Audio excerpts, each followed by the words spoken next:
애통하는 자의 복에 대해서 말씀을 나누도록 하겠습니다. 사람들이 어지간한 어려움은 잘 참고 잘 견딥니다. 재정적으로 좀 어렵거나 또 누가 가족이 병들거나 때로는 실직을 할 수도 있고 아이가 왕따를 당할 수도 있습니다. 이 중에 저도 경험한 것이 있습니다. 이 중에 다 했네요. 예, 다 했고 재정, 병든 거 실직은 안 해봤네요. 실직은 안 해봤고요. 자녀들의 왕따 비슷한 거 이런 것도 경험해 봤어요.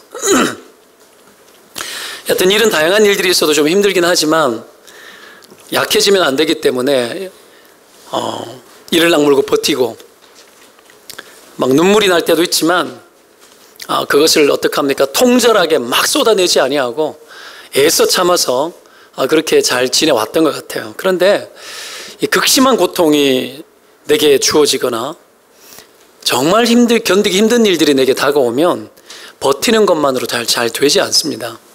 얼마 전에 제천 화재 사건 아시지 않습니까? 참 억장이 무너지죠, 그죠?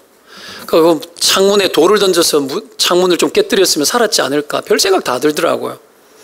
거기에 또 제천에 사역하시는 목사님 두 분이 같이 돌아가셨잖아요. 교회가 초상집이었어요.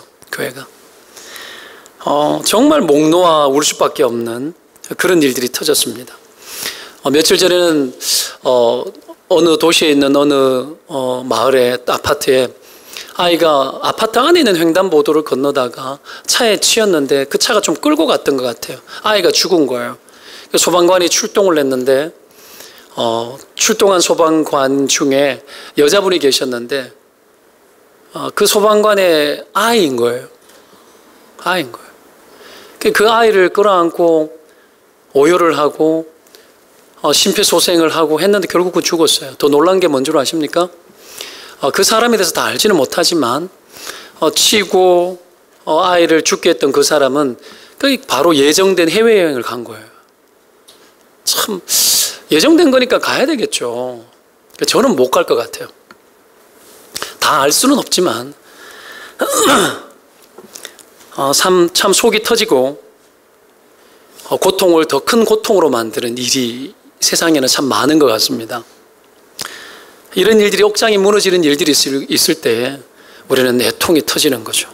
애통이 뭡니까? 애통은 슬픔이 사람 안에서 더 이상 버틸 수 없는 상태가 되어서 그 감정의 에너지가 바깥으로 다 터져 나오는 상황입니다. 이게 애통입니다. 견뎌지지 않아서. 그런데 예수님께서는 팔복을 말씀하시면서 이런 애통이 있는 자는 복이 있다고 이야기합니다. 도대체 이게 뭐가 복이에요? 이 애통이 터지는 상황이 어떻게 복이 될 수 있습니까? 근데 주님은 복 있다고 이야기를 하고 복이 있는 이유가 우리 본문에는 나오지 않지만 원어에는 왜냐하면이라는 단어가 들어가 있습니다. 왜냐하면 하나님이 그를 위로하기 때문이라고 이야기를 합니다. 정말 복이 뭐냐면 위로입니다. 왜 그렇죠? 이 세상은 위로 없이 살 수 없을 만큼 험악하고 죄가 많고 문제가 많기 때문에 그렇습니다. 그래서 여러분 고통이 많은 이 세상 속에는 위로 없이는 갈 수가 없어요. 한 치 앞도 보이지 않는 이 세상을 힘있게 살기 위해서 우리가 여러분 위로가 없다면 어찌 그 발을 내디딜 수가 있겠냐라는 거죠. 그래서 애통하는 자는 복이 있다라고 이야기하시고 그리고 그 복 있는 자의 삶을 우리로 하여금 살기를 원하십니다. 이 땅에 살면서 여러분 애통과 위로를 가장 많이 볼 수 있는 곳을 보려면 여러분 어디로 가야 되겠습니까? 이 광경을 목격하기를 원한다면 어디로 갈까요? 종로로 영등포로 가야 됩니까? 이것을 보기 위해서는 병원의 중환자실 앞으로 가면 됩니다. 그리고 수술을 하고 있는 수술실 앞으로 가면 되고 그리고 영안실을 가면 됩니다. 그리고 장례식장을 가보면 됩니다. 거기를 가보면 애통과 그리고 그 애통을 어떻게 위로할까 모여든 사람들로 가득한 것을 여러분 볼 수 있을 것입니다. 애통이 가장 클 때가 언제냐면 누군가 죽을 때입니다. 그리고 누군가 병들어 죽게 되었는데 손이 미치지 않을 때, 여러분 어찌할 수 없을 그 애통이 나오는 거죠. 무엇보다 자식이 죽었을 때, 이건 여러분 어떻게 표현할 수가 없는 고통 아니겠습니까? 그래서 애통이라는 단어의 성경적인 이 사용처를 찾아가 보면 어디에서 나오느냐면, 요셉의 형들이 요셉을 팔아넘기고 아버지 야곱에게 갔을 때는 요셉의 채색옷을 벗겨서 짐승의 피를 뿌려가지고 짐승에게 물려 죽었습니다. 아들이 오십니다 하고 내밀었을 때 야곱이 애통합니다. 거기에 그 애통이 사용되어졌습니다. 그것이 번역이 되어지면서 신약에 여러분 이 애통의 단어로 같이 받아서 사용하고 있는데요. 너무 고통이 심한 거죠. 제가 중학교 2학년 때 대구 경북대학교 병원에 소아과에 입원했었습니다. 중학생인데 소아과에 입원을 했어요. 그때는 그랬습니다. 입원했을 때인데 병원에 장기 입원해 있으면 병실에서도 여러분 고참이 되잖아요. 병원 생활을 워낙 많이 해서 입원했다 그러면 여러분 몇 달씩 하고 이런 일들이 저는 참 많았었던 것 같아요. 고참이 되면은 창가 쪽으로 갑니다. 아시죠? 그렇죠. 기회를 틈타 창가 쪽으로. 아시는 거 보니까 다 병원에 입원해 보셨던 것 같아요. 특권 아닙니까? 그리고 병원에 있다 보면은 엄마들끼리 이 병에 대한 정보도 교환을 하고, 그리고 뭐가 좋다 그러더라. 여기는 뭐가 좋아. 병이 이렇지만 보조할 수 있는 게 뭐가 있어. 뭐 정보를 교환을 하고, 또 오래 있다 보면 한 달 이상 있다 보면 그 병동 안에 있는 아이들을 다 알게 되고 엄마들이 얼굴을 다 알고, 그리고 누군가는 어디가 아파서 어떻다, 그리고 퇴원하면 축하한다, 좋겠다, 막 뭐가 좋아 소개해주고, 또 거기에서 여러분 일종의 이 연락망이 형성이 막 되어지고 하기도 합니다. 근데 하루는 비가 오는 날이었는데 오후였던 것 같아요. 아이가 하나 죽었어요. 가끔씩 아이가 죽으면은 이렇게 중환자실로 가서 하거나 이럴 경우도 있지만, 그 옛날에는 이 병원 시설이 그렇게 변변치 않았어요. 그래서 병실 안에서 어떻게 하면 가림막을 하고 그렇게 생명이 정리되어지는 그런 일들이 그 옛날에는 많았었습니다. 근데 복도를 타고 제가 소리를 듣는데 구슬픈 엄마의 울음소리가 들리는데 아이의 이름을 부르는 소리 들리니까 누구야? 누구야? 누구야? 누구야? 여러분 그 두어 시간을 계속 누구야 누구야 하는데 병원에 있는 모든 사람들, 엄마들의 눈에 눈물이 막 쏟아지는 거예요. 그 구슬픈 어떤 그 울음소리가 지금도 제게 쟁정합니다. 지워지지를 않습니다. 여러분 거의 정신을 잃은 상태에서 나오는 그 엄마의 부르짖는 그 소리, 그 애통하는 소리, 여러분 그 소리를 듣고 밥이 넘어갑니까? 그 시대는 그랬던 것 같아요. 밥도 넘어가지 않아. 모두가 아파하고 힘들어하고 그 아이를 같이 봤던 모든 부모들이 같이 우는 거예요. 같이 울고 간호사들도 슬퍼하고 막 그랬던 어떤 시간들이 떠오릅니다.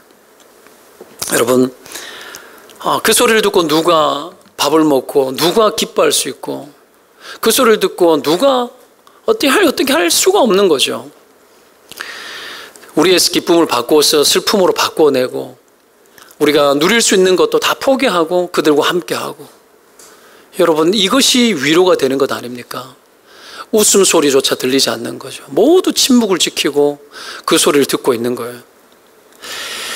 여러분 이런 어떤 애통하는 일들이, 여러분 성경의 이 애통은 누군가 죽었을 때 나오는 그 애통의 마음을 사용해서 애통이라는 표현을 씁니다. 근데 예수님께서 오늘 이렇게 애통하는 자는 복이 있다고 하는데, 이 애통은 그냥 누군가 고통스럽고 누군가 죽었을 때 하는 그 애통과는 사뭇 다른 의미에서의 애통의 의미를 사용합니다. 애통의 어원은 여러분 누군가 죽었을 때 쏟아지는 아픔을 표현하는 거지만, 여기서 말하는 애통의 의미는 좀 더 다릅니다. 단순히 누군가 죽어서 우는 애통이 아니고요. 죄송합니다. 팔복 전체는 하나님의 나라가 세상에 침투했을 때 하나님의 나라가 세상에 들어온 상태에서 경험되어지는 복을 의미해요. 주님을 믿는 자들 안에 이루어지는 어떤 경험과 어떤 사건입니다. 이 애통이라는 건. 그러면 하나님의 나라가 세상에 침투해 들어올 때 하나님의 나라는 어떻게 침투해 들어옵니까? 예수님이 이 땅 가운데 오심으로 하나님의 나라가 들어왔어요. 그리고 예수님의 그 오심과 함께 하나님의 나라의 통치 방식은 무엇이라고 이야기했죠? 은혜로 통치되어진다 그랬습니다. 어떤 강한 힘을 가진 왕이 아니고 예수 그리스도 이 땅에 오셨을 때는 세상을 뒤집어 엎는 그런 어떤 혁명을 일으키는 왕이 아니고 세례 요한도 정말 악한 자들을 다 처단하고 이 민족을 구원해 줄 그런 어떤 메시아를 기대했는데 세례 요한도 오실 그이가 당신이 맞느냐고 질문을 할 만큼 예수 그리스도의 여러 행동 패턴과 통치 방식은 너무 달랐습니다. 그 통치 방식이 뭐였습니까? 은혜였습니다. 은혜로 온 세상을 통치하기 시작하고 그래서 굶주리고 가난하고 질병 속에 갇혀있고 고통 속에 놓여있는 자들을 찾아가서 그들 가운데 구원을 베풀고 그들을 살려주는 거죠. 그 은혜의 통치 방식이 이 세상 가운데 이루어졌죠. 그 주님이 이루신 하나님의 나라가 우리 안에 구원이라는 것으로 주어졌고 그 구원을 입은 자들 안에 일어나는 어떤 현상이 애통이라는 거예요. 세상의 애통도 있지만 믿는 자들 안에 일어나는 애통을 오늘 이야기를 하는 겁니다. 우리 안에 일어나는 사건. 자, 그래서 이 하나님의 나라가 침투해 들어올 때 정말 애통하게 되어지고 그리고 신자들 안에 그 애통의 이유들이 우리 안에서 나오기 시작하는데 어떨 때 우리가 애통하는지 본문 속에서 우리가 두 가지 정도로 우리가 좀 교훈을 얻어야 될 것 같아요. 첫 번째가 뭐냐 하면 우리는 죄에 대한 애통이 필요합니다. 우리 죄에 대한 애통이 가장 먼저 이루어져야 합니다. 애통하는 이유가 죄라는 거죠. 이게 첫 번째 이유입니다. 이전에는 몰랐지만 천국이 임하게 되면서 우리가 예수를 믿게 되고 구원이 내게 임하게 되면서 애통하는 일들이 일어나기 시작을 하는데 예수님께서 여러분 이 땅에 오셨을 때도 보십시오. 세례 요한과 예수님의 첫 번째 여러분 선포한 말이 똑같은 말이었습니다. 그게 뭐죠? 회개하라 천국이 가까웠느니라. 똑같은 말을 해요. 천국의 현상은 뭐란 얘기입니까? 죄를 회개하는 것, 죄를 애통하는 것. 이것이 천국의 현상이라는 거예요. 하나님 나라의 현상. 여러분 우리 안에 끊임없이 죄에 대한 회개가 있지 않습니까? 왜 그럴까요? 우리 안에 천국이 임했기 때문에 그래요. 천국이 임했기 때문에. 여러분 궁극적으로 볼 때 이 세상에 존재하는 모든 고통과 애통도 사실은 죄 때문에 일어나는 일들 아닙니까? 나의 죄뿐 아니라 세상에 돌아가는 수많은 고통의 문제는 왜 일어났죠? 세상이 품고 있는 죄 때문에 일어나는 현상들이고 결과들이잖아요. 때문에 신자가 해야 할 일은 이 땅에 일어나는 수많은 고통의 일들과 아픔의 일들을 보면서 이것이 근본적으로 죄 때문에 일어나는 일이라는 것을 애통해하는 것이 신자의 일입니다. 하나님이 그런 자들을 축복합니다.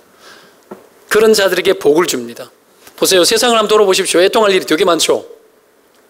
너무 많죠. TV만 틀어봐도 너무 많잖아요. 이거 여러분 좀 뒤집어보면 뭘까요? 우리가 복받을 상황들이죠. 왜죠? 죄로 얼룩진 이 세상의 현상들이 너무 많기 때문에 애통할 일이 너무 많은 거예요. 하나님 앞에서 애통할 일이 많기 때문에 위로받을 일이 많은 거고 그것이 우리에게 복될 일이라는 겁니다. 이런 여러분 영적 발상이 필요합니다. 시야의 전환이 필요합니다. 이런 세상 보면서 분노로, 원망으로, 비판으로 극단적인 여러분 사회에 대해서 배격하는 것으로 여러분 그렇게 살아가는 사람이 있습니다. 인생을 분노로 살아가면 그것이 복이 되지 못하고 화가 됩니다. 지나치게 여러분 세상에 대해서 너무 많이 알면은 복되지 못한다 그렇죠. 세상을 알면 알수록 여러분 세상에 너무 심각한 오류가 있고 인간들이 너무 미워집니다. 정치인들이 미워지고 대통령이 미워지고 온통 미워할 사람들밖에 없습니다. 그렇게 분노로 살아서 내 영혼이 복될 수가 없어요. 하나님은 우리에게 이런 세상일지라도 우리가 복이 있다고 하는데 복이 있는 자의 삶을 살 수 있도록 이 고통의 문제를 보면서 애통할 것을 요청하는 거죠. 애통이 살아나시기를 축원드립니다. 그 애통이 여러분의 영혼을 복되게 합니다. 그래서 주님 축복하시는 거죠. 우리는 살면서 타인에게 미움을 받거나 버림을 받거나 사기를 당하거나 왕따를 당하거나 온갖 모욕을 당하는 일들이 살면서 참 많지 않습니까? 그렇죠? 직장생활 속에서 그냥 부하 직원이란 이유 때문에 모멸감을 당할 때도 되게 많은 줄로 압니다. 되게 많아요. 사기 당하는 경우도 많고 예전에 그거 생각이 나더라고요. 아주 옛날에는 시외버스를 타고 제가 대구에서 살 때 대구에서 시골로 시외버스를 타고 아주 옛날에 가다 보면 정류장에서 대구에서 출발할 때 대구 동부 정류장이었어요. 거기에서 이상한 아저씨들이 올라와서 번호표를 막 돌리면서 참 멋진 시계가 있는데 회사가 부도를 만나가지고 이 시계 몇십만 원에 파는 건데 이걸 여러분 오늘 특별히 당첨된 분들에게 단돈 2만 원, 3만 원에 모시겠다고 그래가지고 그걸 막 돌리면 어떡합니까? 와, 내 인생 가운데 이런 기회가 간다. 그 번쩍번쩍거리는 금시계 아시죠? 그걸 갖다가 2만 원, 3만 원에 파는 거예요. 그러니까 당첨되는 거예요. 당첨도 많이도 돼. 번호표는 여러분 정말 막 꾸진 거 이런 거 사용하면서 그러니까 당첨되면 사람들이 그 진짜인 줄 알고 어떻게 해요? 돈을 주고 사는 거예요. 나중에 간증들을 들어보면 사람들의 간증을 들어보면 그 다음날 자고 일어났는데 밥 주는 것이 빠졌다 그러고 시계 바늘이 안에서 따로 돌아간다 그러고 도금 했는 거 좀 버틴 사람은 도금이 한 달 지났는데 도금이 허옇게 다 벗겨졌다 그러고 다 사기당한 거죠. 참, 뭐 이런 거는 아주 저급한 사기고 이런 일들이 얼마나 많이 있습니까? 그러니 여러분 이 세상에 가득한 이 애통의 문제 이런 어떤 일들 속에서 우리는 몸이 병들고 마음이 상하고 이것 때문에 여러분 못 주고 사는 경우도 있는 겁니다. 내 죄 때문에 당하는 고통도 크지만 다른 사람들이 지은 죄 때문에 내가 고통당하는 게 얼마나 많아요. 이게 얼마나 억울합니까? 나는 잘 사는데 나는 그토록 바르게 사는데 그래서 전도서 말씀은 그래요. 의인들 때문에 악인들이 상을 받고 여러분 악인들 때문에 의인들이 고통당한다고 이런 일들이 일어나는 겁니다. 게다가 여러분 이런 세상 속에서 그나마 우리가 잘 살기 위해서 고안하고 연구해서 마지막 결론으로 도달한 결론이 있습니다. 어떻게 하면 이 세상을 잘 살 수 있는지 그 도달한 결론이 뭐냐 하면 돈입니다. 돈. 마지막 결론. 돈을 많이 벌어서 이 땅의 삶을 안정감을 추구하고 그것을 통해서 여러분 좀 하고 싶은 것 좀 하면서 근심 없이 살면 참 좋겠다라는 생각이죠. 일만하게 뿌리라고 했던 이 돈 사랑하기를 우리는 두려워하지 않고 막 사랑합니다. 돈은 여러분 수단이고 돈은 하나님의 것을 소통하기 위한 방법이에요. 그렇죠? 근데 돈을 많이 벌면 좋아요. 많이 벌어서 그것으로 하나님의 뜻을 위해서 세상의 긍휼을 소통시키는 수단으로 쓰는 자는 복됩니다. 여러분 가운데 부자가 많이 나오기를 바라고 그리고 그 부자가 되는 과정과 보호자가 되고 난 이후에도 그것으로 하나님의 마음을 시원하게 해줄 수 있는 정말 성스러운 성부가 되시는 은혜가 있기를 주의 이름으로 축원을 드립니다. 이런 거는 되게 좋아해요. 엄청 좋아요. 막 부자 되라 그러면 저도 부자 되고 싶어요. 평생 이거 접고 살아야 되지만 여러분 내가 못 되니까 내 새끼들이 부자 되면 참 좋겠다 싶은 생각이에요. 그래서 하나님이 저에게 좀 물건을 좀 많이 주실 것 같아요. 기도해 보면 하나님이 비전을 크게 주시고 하나님 제게 물건을 많이 줄 것 같아요. 그것을 움직일 수 있는 사역자가 될 것 같아요. 믿어주시기를 바랍니다. 이 말은 여러분들이 잘 복되게 이 땅에서 여러분 재정적으로 부여하고 그런 삶을 사는 자들이 하나님 많이 붙여줄 거라는 예측이에요. 예측. 안 되면 말고인데 주시면은 여러분 그걸 마음껏 얼마 쓰면 얼마나 좋아요. 다 잊어먹고 하나님 잊어먹고 돈만 생각하지 말고요. 하여튼 간에 그것을 사랑하지는 말아야 합니다. 나름 결론을 내려서 그것을 사랑하고 이 땅의 자원으로 충분히 쌓아서 정말 잘 살고 싶은 거죠. 그러나 여러분 보십시오. 세상에 소유한, 세상에 존재하는 모든 만유는 다 주님께 속하였고 하나님 아버지의 것이며 그것을 우리에게 파신 적이 없기 때문에 전혀 우리의 것이 아니라는 걸 알아야 돼요. 내 것이 아니에요. 돈을 주고 사도 내 것이 아니에요. 절대로 내 것이 아닙니다. 이 세상에 있는 모든 자원은 이 세상에 존재하는 모든 영혼들에게, 그리고 하나님이 지은 모든 짐승들과 모든 살아있는 것들을 공급하기 위한 하나님의 은혜로 주신 것들인데, 지금도 이것은 충분합니다. 충분한데 충분치 못해. 왜 그렇죠? 인간들이 막고 있기 때문이에요. 사람들의 탐욕과 돈을 사랑함이 고통 속에 굶주려 죽어가는 자들이 그토록 많음에도 불구하고 먹을 것과 입을 것들이 흘러가지 않는 거예요. 심각할 정도로 태평양 앞바다에 해마다 어마어마한 부유한 나라에 여러분 모든 곡식들을 아프리카의 고통받는 자들에게 나눠주지는 않을지언정 그걸 여러분 어떡합니까? 태평양 바다에다가 다 쏟아서 부어요. 버려버립니다. 기가 막히는 일들이 일어나죠. 그러니 곳곳에서 비명의 소리가 들리고 분노의 일들이 일어나는 겁니다. 상처로 룩진 삶을 살 수밖에 없는 이런 세상이 지금도 펼쳐지고 있는 거죠. 그러나 천국이 임하면 이 세상의 해법으로 살려고 하는 나의 죄악과 그리고 온 세상의 편만한 죄에 대한 애통하는 마음이 신자들 안에 들어옵니다. 주님은 이 애통 있는 사람들을 보겠다고 이야기를 하는 거죠. 이전에는 이것이 우리에게 있지 않던 것들이에요, 여러분. 예수를 만나기 전에는 없던 현상들이 우리 안에 일어나는 겁니다. 주님의 큰 사랑과 은혜로 우리가 구원을 입은 이후로 죄에 대해서 애통하고 회개하는 마음을 주신 거죠. 우리 안에 구원을 이루신 성령께서 그래서 제일 먼저 하시는 일은 죄에 대해서 책망하는 일입니다. 책망하는 일. 그래서 우리 안에 죄를 죄로 알고 애통하게 하시고 세상의 모든 사람들의 그 죄악의 굴레 속에서 고통하고 비명 지르는 그 모든 것들을 나의 고통으로 가지고 와서 함께 애통하게 하시는 것으로 하나님의 나라를 이루십니다. 하나님의 나라를. 이게 신자들에게 주어진 몫입니다. 여러분, 이 시야가 트여야 합니다. 하나님의 눈으로 이전에 못 보던 것을 봐야 합니다. 왜 사람들이 저러고 살아가는지에 대해서 분노하고 나쁜 놈들이라는 차원을 넘어서 그 죄의 종로로 당하며 살아가는 자들이 모두 돈을 사랑하고 세상의 자원을 축적하는 것으로 남은 어떻게 되든지 말든지 간에 상관없이 살아가는 여러분 그 모든 뒤에 원수 마귀가 있고 여러분 그것을 여러분 조종당하며 종로로 당하며 돈을 사랑하며 살아가는 것을 기꺼이 마다하지 않는 사람들의 그 비참함들이 있다는 것을 우리의 눈을 열어서 봐야 되는 겁니다. 그걸 보고 여러분 아파야 되는 거예요. 아파야 되는 거예요. 이걸 봐야 합니다. 지난주에 심령이 가난한 자의 복에 대해서 이야기했잖아요.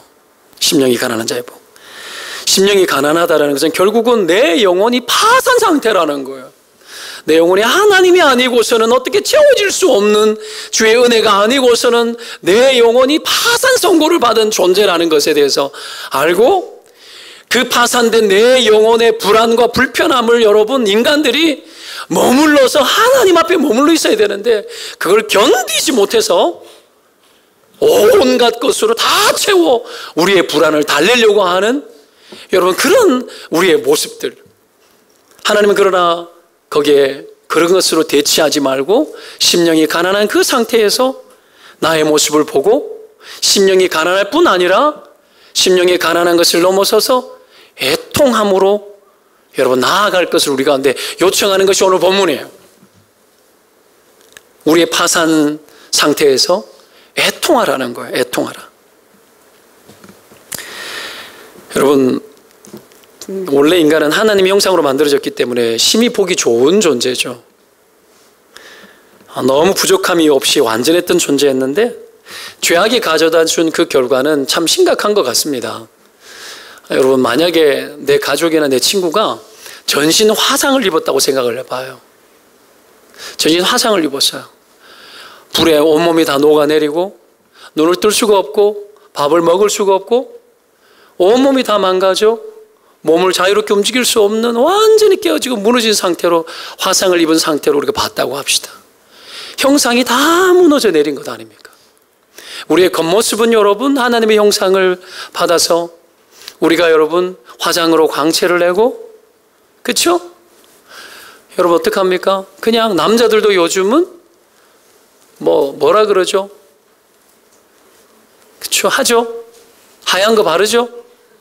저도 한때 그걸 바른 적이 있어요. 제가 병이 많은 사람이 되다 보니까 목사를 위한다고 하는 소리가 목사님 얼굴이 왜 그래 시커먼냐고 옛날부터 많이 들었어요. 그래가지고 어떡합니까?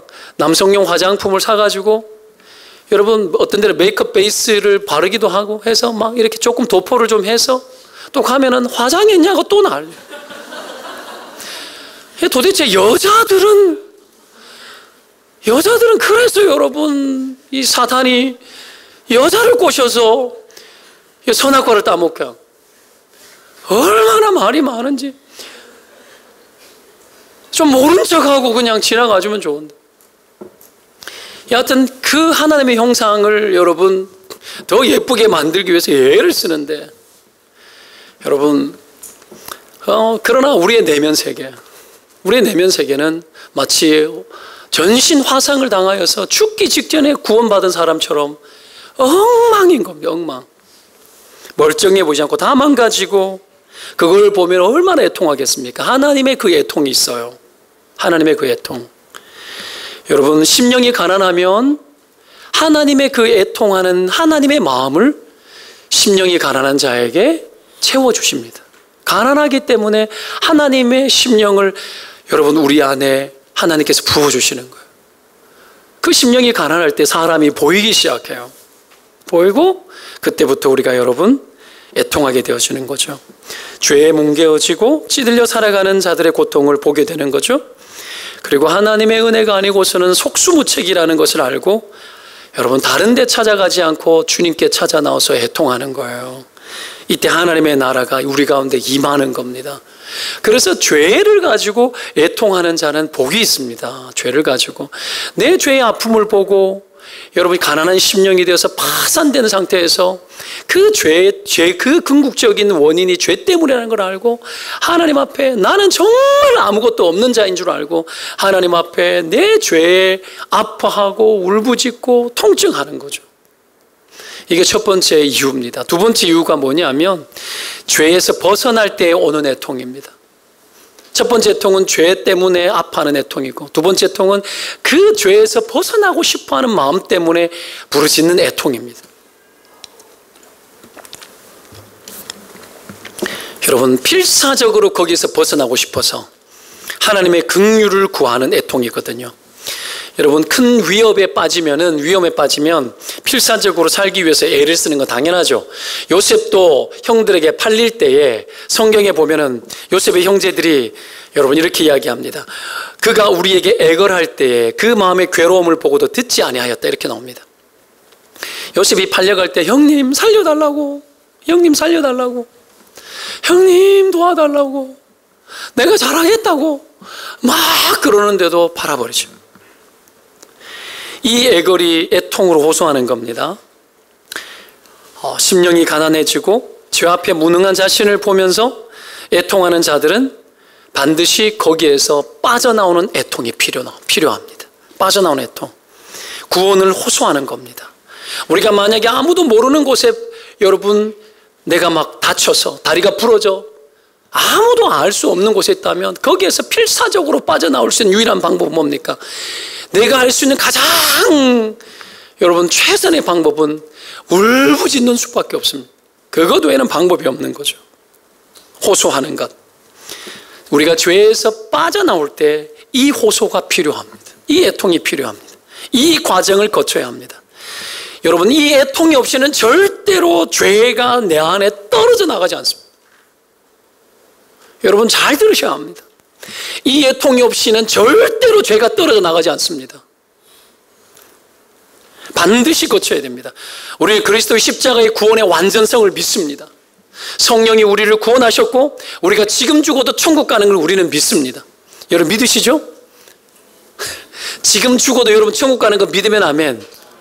구원은 주님이 이루는 거죠. 구원의 완전성이죠. 완전히 구원을 이루십니다. 맞습니다. 우리는 믿음으로 구원에 동참되어집니다. 그러나 구원 이후에 구원받은 자의 현상은 죄가 내 안에서 끊임없이 죄의 세력들이 내 안에서 떠나는 것이고, 그리고 이런 죄에서 빠져나오는 것은 반드시 여러분 죄에 대한 애통을 통해서 내 안에서 빠져나가는 겁니다. 구원 이후에 하나님의 그 구원이 우리 안에 더 무르익어 완성되어지고 예수님의 형상을 닮아가기까지 자라나기는 과정 속에는 우리 안에 죄의 영향력들과 죄를 사랑하는 것과 죄에 임박혀 있는 어떤 고통스러움과 쓴뿌리 같은 것들이 우리 안에서 빠져나가야 되는데, 그 빠져나가는 것은 애통을 동반하지 않으면 해결되지 않도록 해놓으셨습니다. 그리고 이 애통은 여러분 때문에 우리는 죄에 대한 강한 미움, 죄를 미워하는 마음, 그리고 죄를 이기고자 하는 절절한 마음의 소원, 그럼에도 불구하고 내 힘으로 감당할 수 없다는 자기 비참함과 경건한 슬픔을 끌어안고 하는 호소여야만 합니다. 거기에서 여러분 애통이 나오는 겁니다. 그리고 이 애통은 우리의 육체와 감정이 동원된 기도가 반드시 수반되어져야 합니다. 애통 그냥 슬픔으로 되지 않습니다. 우리 안에는 죄가 소멸되어지는 것은 성령의 은혜로 되어지는 겁니다. 성령의 은혜로. 그리고 그 성령의 은혜가 애통하는 자에게 요청하는 것은 우리의 육체를 수반합니다. 우리의 몸뚱아리를 수반하고 우리의 감정이 동원되어져야 합니다. 죄에 대한 미움과 자기 비참한 현실과, 그리고 여기에서 떠나고 싶어하는 마음, 이 죄에서 끊어지고 싶어하는 마음의 절절한 마음의 소원이 여러분 내 안에서 그렇지 못한 나 자신에 대한 슬픔과 또한 기대감과 하나님을 향한 믿음이 어우러져서 내 온몸이 사시나무 떨리듯이 동원되어져서 쏟아져 나오는 이 과정을 반드시 거칩니다. 애통이 그냥 슬퍼하고 울면은 여러분 복 있는 줄로 아니요. 애통을 통해서 우리의 죄가 끊어집니다. 사람들은 이런 것들을 잘 모릅니다. 잘 모릅니다.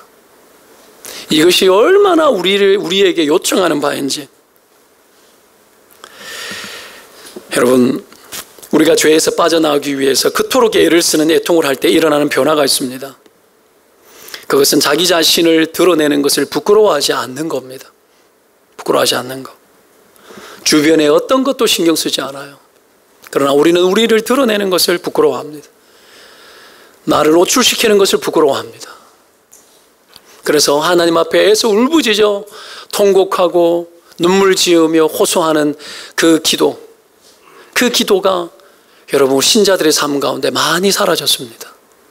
너무 바쁘다는 핑계와 긍휼이 넘치는 교회와 너무나 양보를 많이 하고 배려를 많이 하는 교회, 그것을 통해서 사람들 안에 있는 정말 심각한 것은 죄의 문제인데 그 죄에 대해서 말하지 않는 교회와, 여러분 죄에 대해서 죄를 짓고도 위로받고자 원하는 악한 마음들과, 이런 것들이 여러분 이 시대에 신자들 안에 여러분 마치 여러분 고칠 수 없는 불치병처럼 들어와서 여러분 그렇게 자리하고 있는 거죠. 그리고 너무나 바쁘다 보니 내 영혼을 돌아볼 겨를조차 없고 하나님 앞에 여러분 하루하루 시간을 떼어서 기도하는 시간마저도 내게 허락되지 않고 잘못된 길을 막 가면서도 그 속에 하나님의 긍휼이 있는 줄 알고, 그러면서도 하나님이 나를 축복하셔서 위험에서 나를 피하게 하시고 하나님이 나를 부자되게 하시는 그런 축복이 어쩌다 내게 올 줄도 모르겠다라는 여러분 이런 사행심리가 신자들의 신앙 안에 들어와서 또 다른 여러분 기복주의를 만들고 내 안에 하나님은 없으면서도 하나님의 복을 누리고 싶어하는 그런 이상한 마음들이 우리 안에 너무나 많다라는 겁니다. 이것이 과연 하나님께서 우리를 기뻐하실 만한 일이 되는가? 분명 하나님은 우리가 신실하지 못함에도 불구하고 지난날 우리가 살았는 대로 우리 가운데 갚지 않으셨습니다. 우리가 못 살고 죄를 많이 지었음에도 참고 이해하고 그럼에도 불구하고 우리가 생존할 수 있도록 도우시고 지나칠 정도로 우리를 돌보셨습니다. 그건 사실입니다. 그렇다 하여서 우리의 삶을 방임하고 방관하고 내 안에 있는 죄에 대하여 우리가 여러분 가벼이 여기는 태도를 가지고 살아가서는 안 되는 것이 하나님이 우리에게 요청하는 바입니다. 그리고 주님이 정말 주시고 싶어하는 복, 그 팔복을 주님은 선언하시고 하나님의 나라가 적어도 너희 가운데 들어갔다면 애통함이 일어날 것이고 그 애통함을 통하여서 우리 몸 안에 우리 영혼 안에 뿌리 박혀있던 내 자신이 발견치 못하는 죄의 쓴뿌리까지 다 뿌리 뽑혀서 애통을 통하여서 다 끊어내는 것을 요청하시는 거죠. 때문에 여러분 이런 애통이 있는 사람은 다른 사람의 눈에 신경을 쓰지 않고 개의치 않습니다. 수로보니게 여자가 예수님이 주인의 떡을 개들에게 던지는 것이 마땅치 않다 그래도 수로보니게 여인이 개의치 않았습니다. 괜찮았어요. 부끄럽지 않습니다. 부끄러워하지 않았습니다. 여러분 그런 겁니다. 신앙은 애통이 있으면 부끄러운 것이 사라집니다. 애통이 있으면 여러분 하나님 앞에서 사람 앞에서 누구 앞에서도 여러분 상대적으로 살지 않습니다. 주님 앞에 살기 때문에 부끄러워하지 않고 개의치 않아요. 가장 부끄러운 게 뭔 줄 아십니까? 죄를 끌어안고서도 애통이 없는 게 가장 부끄러운 겁니다. 그것은 여러분 신자들이 가린다고 되는 것이 아니고 죄를 짓고도 부끄러워하지 아니하고 회개치 않는 것이 어떻게 여러분 그것보다 더 부끄러운 일이 어디에 있습니까? 그렇죠? 주님은 우리로 하여금 그 부끄러움을 지나가게 하시기 위하여 애통하라 그럽니다. 애통하라. 하나님 이런 애통하는 자들을 애통을 통과하는 자들을 통해서 하시고자 하는 일이 있습니다. 그게 뭔 줄 아십니까?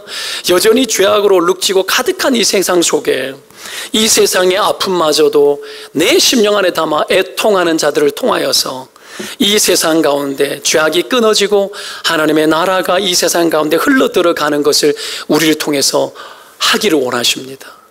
그래서 여러분 애통하는 자를 통하여서 하나님이 어떤 자들로 세우신 줄 아십니까?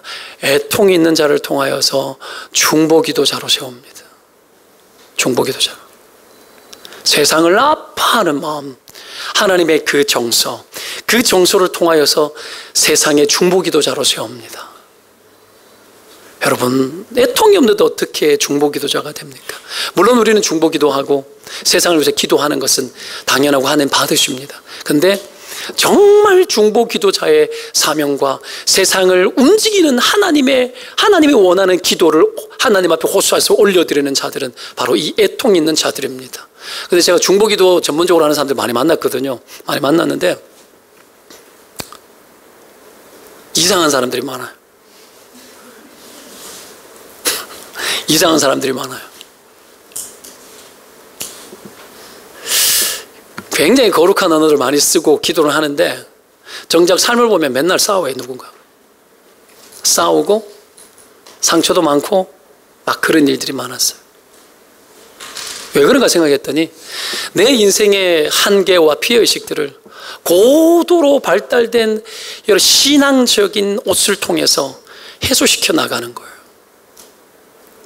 이런 일들이 너무 많은 거죠. 그들이 하는 그 기도가 의미 없는 일이라고 하는 이야기가 아니라 여러분 중보기도가 뭡니까? 중보기도는 여러분 어둠의 세상, 이 어둠의 세상 주관자들 마귀의 일들을 우리가 섬멸하는 어떤 영적 전쟁을 위한 것들이거든요. 때문에 이 영적 전쟁은 여러분 혈과 육의 전쟁을 하지 않고 영적 전쟁을 하는 거거든요.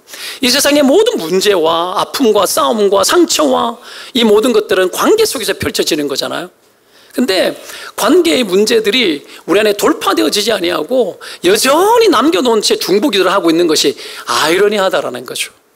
맞지 않는 일이라는 겁니다. 때문에 애통이 필요합니다. 그리고 진짜 기도가 되기 위해서는 중보기도뿐 아니라 진짜 하나님 앞에 목놓아 애통하며 기도하며 나아가는 이 애통의 기도가 있어야 하나님 앞에 진짜 기도가 무엇인지를 느끼고 경험하게 되어지는 거죠.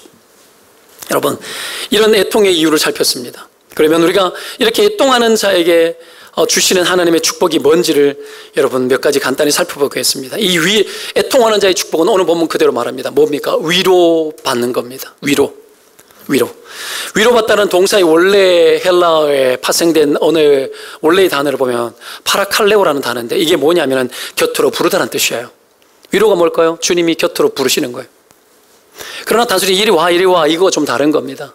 실제적으로는 하나님이 애통하는 자를 찾아오셔서 위로하고 찾아오셔서 그 마음을 만지고 그냥 말의 격려나 감정의 위로 정도가 아니라 인간 죄 때문에 고통해하고 애통해하는 그 안에 들어와서 그의 안에 있는 죄를 끌어내시고 긍휼을 부으셔서 그로 거룩하게 세우고 이 세상을 살아갈 때에 여러분 어떡합니까? 경건하게 살아갈 수 있는 그 축복들을 그 가운데 부어주시는 겁니다. 이게 성령이 하는 일과 같은 거예요. 그래서 성령이 오실 뿐만이 아니라 우리의 죄에 대해서 책망하고 죄를 끌어내시고 끌어낼 뿐만이 아니라 우리 안에 신자의 기쁨을 회복시키는 거죠. 이걸 성령이 하시는 거예요. 보혜사 성령 할 때 보혜사라는 뜻이 그래서 위로자라는 뜻이라 그랬죠. 위로하십니다. 이 위로가 우리 가운데 있을 때에 그 위로는 우리 가운데 어떤 형태로 찾아오느냐 두 가지 정도로 살피기를 원합니다. 하나님이 그렇게 위로하실 때 어떤 형태로 찾아오느냐 첫 번째 위로는 돌보심으로 찾아와요. 돌보심. 여러분 애통이 있으면 하나님 반드시 돌봅니다. 아이가 울면 부모가 돌보게 하셨습니다. 부모가 돌봅니다. 하나님이 왜 아이들 울게 했는 줄 알아요? 돌봄을 가르치기 위해서 그래요. 애초부터 인간 안에 애통을 주시고 울부짖음을 주고 그것을 통해서 긍휼이 일어나게 하셨어요. 울음이 있을 때 긍휼이 일어나는 거예요. 울고 있는 자에게 침뱉을 수 있습니까? 통곡하고 회개하고 애통하는 자를 보면 침뱉을 수 있어요? 비난할 수 있어요? 못합니다. 여러분 애통하는 자를 반드시 하나님 돌보십니다. 그래서 아이가 배고프든 아프든 똥을 쌌든 뭘 했든 울게 하셨어요. 그 울음을 통해서 부모의 마음에 긍휼이 동하게 하셨습니다. 돌봄이 일어나게 한 거예요. 이게 하나님 아버지의 마음을 부모들에게 다 이식시켜 놓으셨습니다. 때문에 여러분 긍휼이 있을 때 하나님이 제일 먼저 달려옵니다. 하나님이 그렇게 돌봅니다. 하갈이 이스마엘과 함께 쫓겨났을 때에 여러분 물이 다 떨어지고 목은 마르고 탄식하고 광야에서 오갈 데 없을 때에 그때 울고 아이도 울고 여러분 엄마도 울지 않습니까? 하갈과 더불어서 그때 하나님이 들으시고 그들을 축복하고 눈을 열어 여러분 물을 보여주시지 않습니까? 그리고 그들을 축복해 주십니다. 이스라엘 백성들이 여러분 애굽에서 430년 동안 종로로 땅할 때 그들의 울부짖음과 부르짖음이 하늘에 상달되어서 하나님이 가만 계실 수 없었지 않습니까? 그들의 언약을 기억하고 그들을 구원하기 위하여 하나님의 마음이 동하여 그때 여러분 모세를 들어서 이스라엘을 구원하는 일을 시작하셨지 않습니까?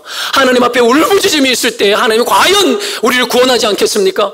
하나님이 나의 죄를 애통해하고 이 세상, 이 나라, 이 조국, 한국 조국 교회와 이 형편과 처지를 보면서 비난하고 분노함으로 인생을 대신하는 것이 아니라 그 모든 원인 속에 인간의 악이 있고 죄악이 있다는 것을 보면서 아파하고 호소할 때 하나님 돌보지 않겠습니까? 저 북한 땅 김정은이 여러분 3대를 이어서 여러분 이렇게 악하게 자기 백성들을 갖다가 외면하고 고통스럽게 살아가는 울부짖는 저들의 울부짖음 하나님이 반드시 돌볼 줄로 믿습니다. 그것을 보면서 여러분 울부짖어야 되지 않겠습니까? 지구촌의 문제를 바라보면서 여러분 울부짖는 심령이 필요하지 않습니까? 울부짖어야 하나님 돌보시는 것 아닙니까? 하나님이 그것을 왜 울부짖게 하셨겠습니까? 언제부턴가 우리는 울음을 잊어버리고 눈물이 사라지고 여러분 완악하여지고 굳어져서 울어야 될 때 울지 못하고 아파야 될 때 같이 아파하지 못하고 피를 불어도 춤추지 않고 애곡하지 않고 우리의 심령이 굳어져서 오만방자 나 자신의 삶에 이기적으로 자기를 돌보는 그 일에 전부 다 마음이 다 빼앗겨서 하나님의 마음 품지 못하고 살아가다 보니 돌보는 일이 사라지고 누군가와 함께 아파하는 일들이 사라져서 여러분 이 땅 가운데 긍휼이 없고 애통이 없고 전부 다 여러분 집단 자기주의에 빠져 이기주의에 빠져서 우리는 뿔뿔이 그렇게 살아가는 거 아닙니까? 그러나 돌보심이 있을 때 하나님 회복합니다. 그리고 돌보심이 있을 때 여러분 또 한 가지 주시는 축복이 뭐냐면은 존귀한 자아상. 하나님 우리가 애통할 때 하나님 회복시키는 게 뭐냐면은 존귀한 자아상입니다. 왜 사람들이 술에 취하고 왜 사람들이 여러분 중독에 빠지고 왜 여러분 이 세상을 막 살듯이 삽니까? 도대체 내 안에서 나 스스로 문제를 해결할 수 없기 때문에 그렇습니다. 수많은 문제들이 있고 아픔이 있지만 그것을 대신하고 스스로 해결할 수 있는 방법이 없으니까 술로 살아가고 여러분 중독된 인생을 살아가고 미워하며 살아가고 원한 가운데 살아가고 한맺히게 살아가고 여러분 그렇게 살아가는 거예요. 독해지는 거예요. 더 독해지고 이를 악물고 내가 보여주리라. 막 그렇게 살아가는 겁니다. 그냥 그 속에서 온통 세상의 자원으로 꽁꽁 자기를 무장하여서 아이언맨처럼 온 몸에 무기들을 장착을 하고 그냥 어떡합니까? 전능자가 되어서 이 땅에 인생에 다른 그 어떤 누구도 따를 수 없는 전능자가 되어서 나 자신을 보여주고 싶어하는 그 마음으로 그렇게 인생들을 막 살아가는 거예요. 그럴수록 여러분 우리의 존귀함이 깨어지고요, 자아상이 다 무너져 내립니다. 하나님이 아는 그 어떤 것으로 존귀한 하나님의 백성의 그 자아상을 대신할 수 없습니다. 여러분, 사람은 자아상대로 살아가잖아요. 세상 살아가는 이런 어떤 병들고 못난 모습으로 살다가 예수 그리스도를 믿음으로 어느 날 하나님의 은혜가 전적인 은혜로 내게 찾아오고 내가 주의 백성이 되어서 그러다 보니 그리스도 예수가 내 안에 확 들어와 내 안에 계시면서 그리스도 예수의 모양까지 자라도록 끊임없이 성령이 나를 돕고 이끌어 인도하셔서 소원을 주시고, 소원과 그 현실 사이에 우리는 어떡합니까? 내 소원은 있지만 이 현실이 죄로 얼룩진 세상을 보면서 애통하게 하는 거고, 여러분 이 애통이 일어나기 시작할 때 나타나는 게 뭐냐면 병든 자아가 치료되기 시작합니다. 애통이 있을 때, 애통이 있을 때 죄가 빠져나갈 뿐만이 아니라 나 같은 죄인을 받아주시고 사랑하신 그 하나님의 은혜 앞에서 나라는 존재의 존귀함들이 애통 속에서 찾아집니다. 때문에 애통은 우리 안에 죄로 병든 자를 치료하는 아주 중요한 처방전입니다. 그래서 많은 사람들이 죄를 돌이키고 회개할 때에 애통을 수반합니다. 애통을 수반하고 애통뿐 아니라 통곡이 일어나고 회심을 통해 가지고 여러분 삶이 새로워지는 일들이 막 일어나는 거예요. 그 과거에 여러분 보십시오. 회심한 여러분 유명한 분들이나 목사님들이나 아니면 간증 이런 거 들어보면 막 산에서 기도하다가 성령이 불처럼 들어왔는데 회개를 하는데 눈물 콧물이 뒤범벅이 되어서 뭐 며칠 동안 울었다 그러고 이런 얘기 들어봤잖아요. 여러분 그 은혜가 회심의 역사가 일어나는 겁니다. 그것을 통해서 죄만 끊어낼 뿐만이 아니라 세상의 모델로 만들어 놓은 여러분 어떤 아이언맨 같은 존재, 전능자의 모습, 그런 것들이 다 사라지고 그리스도 예수 안에서 자기를 발견하고 하나님이 그토록 내 안에 이루고자 원하는 하나님의 형상이 소원되어지기 시작하는 거죠. 그래서 여러분 애통, 회심의 사건 자리에 애통이 있는 겁니다. 애통. 그때 우리 안에 하나님이 수술하기 시작합니다. 저도 대학교 때, 전에 지나가면서 이야기했지만 대학교 때, 여러분 대학교 4학년 때 회심할 때 수련회를 갔는데 하나님이 회심의 사건을 주셨는데 밤으로 새벽으로 여러분 밤낮으로 하나님께서 내 안에 통곡을 주시고 눈물을 주시는데 나는 내 눈물이 안 멈출 줄 알았어요. 여러분 눈물이 나오는데 이게 나는 안 멈춰지는 거 아닌가 하고 막 겁이 날 정도로 눈물이 나는데 도대체 눈물 구멍으로 있는 하도 울어가지고 화장실도 안 갔다니까요. 여러분 눈물로 물이 다 빠지는 거야. 눈물 콧물이 뒤범벅이 되고 성경책이 여러분 엉엉이 젖어질 정도로 휴지가 없었어. 휴지가. 그 시간들을 3일 동안 3일 밤낮으로 하고 난 이후에 수련에 딱 빠져나왔는데 세상을 보는 눈이 달라지더라고요. 나 스스로 내 인생을 버티려고 했던 오만방자한 것들이 내 안에 꺾이고, 여러분 그렇게 좋아하던 술 친구들 막 그런 것들이 여러분 끊어지고 내 안에 얼마나 평안을 주는지 몰라요. 여러분 이 애통이 일어나기를 축원드립니다. 애통이 충분히 터지면 그때 마음에 하나님께서 안식을 줍니다. 평안을 줍니다. 아, 내가 이래 안 살아도 되겠구나. 아동바동하지 말아야지. 그런 마음들이 내 안에 주어지고요. 그때부터 인생을 살아갈 수 있는 힘과 용기가 내 안에 들어오기 시작합니다. 원수마귀의 온갖 조소와 거짓에 속고 그렇게 살고 싶지 않아집니다. 그럴 때 여러분 그냥 깨지고 상한 그 상태 그대로 내 안에 막 가난한 심령이 발견되어질 그때에 도망가지 않고 하나님 나에게 은혜를 더 부어주십시오 하고 막 여기에서 빠져나오고 싶은 마음으로 몸부림을 치죠.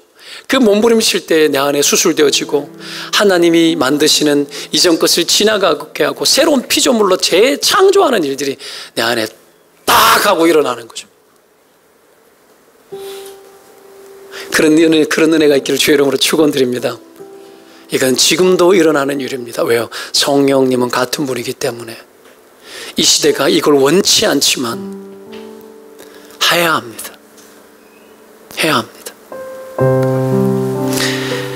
여러분, 그리고 더 이상 이 세상과 세상에 있는 것을 사랑하지 않고 땅의 자원으로 아둥바둥하며 자기 영혼을 희생시키는 그런 일들을 가까이 하지 않습니다. 자신의 존귀함을 돈이나 지식이나 지위나 기껏 차나 기껏 집이나 그런 걸로, 그런 여러분 인생의 시스템들이 무너지고 하나님의 사랑으로부터 존귀함의 기초를 놓고 살아가게 되는 그런 놀라운 복들이 우리 가운데 주어지는 겁니다. 그렇게 살아가는 자들마다 부끄러워하지 않습니다. 그렇게 살아가는 자들마다 비교당하지 않습니다. 남이 뭐라 그러든지 말든지 간에 하나님 앞에 붙들려서 그렇게 살아가는 인생을 살게 되겠죠. 여러분, 사랑하는 여러분, 죄악에 얼룩져 살아가는 동안 우리는 누군가와 아웅다웅하고 미워하고 다투고 더 많은 것을 얻지 못하여서 여러분 막 소스라치게 놀라기도 하고 막 사람들 사이에서 그냥 이래 하면 좋겠고 저래 하면 좋겠고 막 그냥 우리의 욕구들을 채우기 위해서 조절하고 온갖 수단과 방법을 다 동원하여서 행복해지기 위해서 아무리 애를 쓰고 노력을 하고 해도 주님이 애통하는 자에게 주시는 그 복 하나만 하지 못하다라는 것을 알고 주님 앞에 신실하게 나아가는 그런 복된 인생 사시기를 주의 이름으로 축원드립니다. 기도합시다.